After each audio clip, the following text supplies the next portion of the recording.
오늘 함께 읽은 본문은 요단강을 건너기 3일간 양식을 준비할 것을 명령한 이 지도자 여호수아가 이제 좀 더 실제적인 정복 전쟁을 준비하는 것으로 시작되고 있습니다. 여호수아는 시딤에서 자신의 부하 2사람을 여리고로 보내 그 땅을 정탐하도록 하였습니다. 그런데 이게 웬일입니까?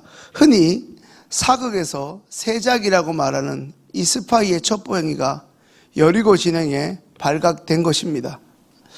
이것은 여호수아가 보낸 2사람의 정탐꾼에게는 생존이 걸린 문제이면서 여호수아의 전략에 막대한 차질이 생기는 것을 의미합니다.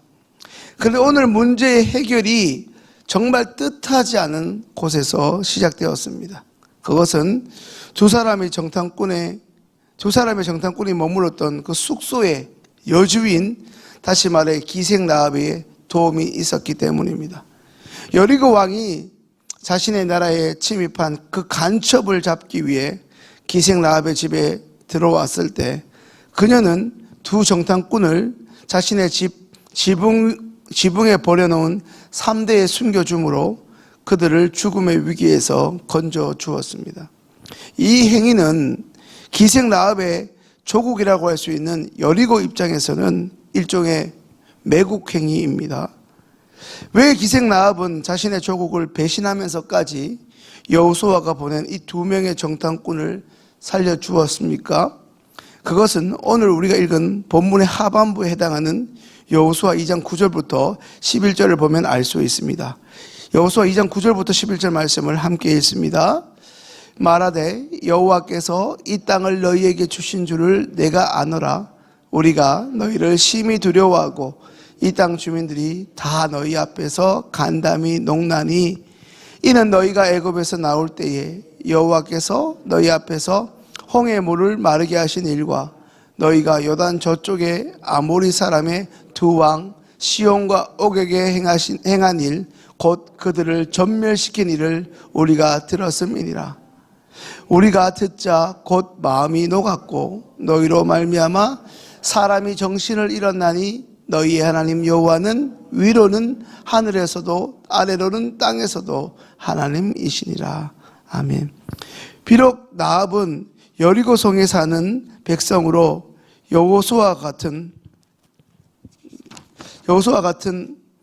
아군은 아니었음에도 그는 이집트의 바로 왕으로부터 이스라엘 백성을 출애굽시킨 하나님의 기적을 잘 알고 있었습니다. 그녀는 여호수아가 보낸 이 정탐꾼이 흔히 일상적으로 적군에게 보내는 정탐꾼이 아니라 하나님이 세우신 리더 여호수아가 보낸 정탐꾼이었기에 그 또한 하나님의 사람임을 알고 있었던 것입니다. 거기서 더 나아가 이 라합은 자신이 정탐꾼을 살려주었으니 이제 돌아가서 이스라엘이 전쟁에서 이기면 자신과 자신의 가족들을 오늘 일을 잊지 말고 살려줄 것을 간곡하게 부탁하기까지 합니다. 그렇다면 성도님들, 오늘 주어진 본문을 통해 우리가 배울 수 있게 되는 것은 무엇입니까? 하나님은 우리가 결코 생각지도 않은 곳에서 심지어 하나님을 모를 것 같은 그 사람들을 통해서도 하나님의 일을 행하신다는 사실입니다. 뿐만 아니라 하나님은 결코 멸망당할 수밖에 없는 이제 죽어마땅한 상황 속에서도 반드시 하나님의 사람들이 하나님의 은혜를 경험할 수 있도록 피할 길을 내시고 우리에게 기회를 허락하신다는 사실입니다. 하나님이 하신 일을 잘 알고 있었지만 만약 이 라합이 정탐꾼을 숨겨주지 않았고 그냥 신고해버렸다면 그 순간만큼은 여리고 왕으로부터 보상도 받고 칭찬을 받을지 모르겠지만 결국 여리고가 망할 때 기생라합의 집안도 망할 수밖에 없습니다. 한마디로 망하는 것은 시간 문제였다는 것입니다. 결과적으로 그녀는 자신의 조국 여리고가 멸망당하는 그 상황 속에서도 자신과 가족을 건져내는 생사를 건 믿음의 선택을 한 것입니다. 2 정탐꾼을 살려주면 자신이 죽음을 당할지도 모르는 이 위기의 순간에 그녀는 놀라운 결단과 선택을 하게 된 것입니다. 말씀을 정리합니다. 사랑하는 시흥교회 성도님들, 우리도 오늘 본문의 라합처럼 순간순간 믿음의 선택을 해야 합니다. 세상의 대세를 따르지 말고 하나님이 걸으라고 하신 길을 걸을 수 있는 그 결단과 소위 믿음의 모험을 해야 하는 것입니다. 결국 이 기생 라합은 잘 아시는 대로 신약의 첫 책 마태복음에 그 예수님의 족보에 이름을 올리게 되는 가문의 영광, 개인의 은혜를 경험하게 되었습니다. 우리가 기억해야 할 것은 하나님은 우리가 어떤 대학을 나왔고 어떤 집안 출신이냐 이런 출신 성분에 관심이 전혀 없다는 것입니다. 여기 나오신 새벽에 나오신 성도님들 중에 내가 구원받아 마땅한 사람이 단 한 사람이도 있습니까? 하나님의 철저한 은혜 아니고서는 그런 사람 없습니다.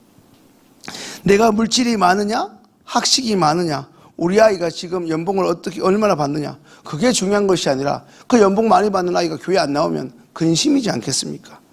이런 것들을 하나님은 전혀 따져 묻지 않으신다는 사실입니다.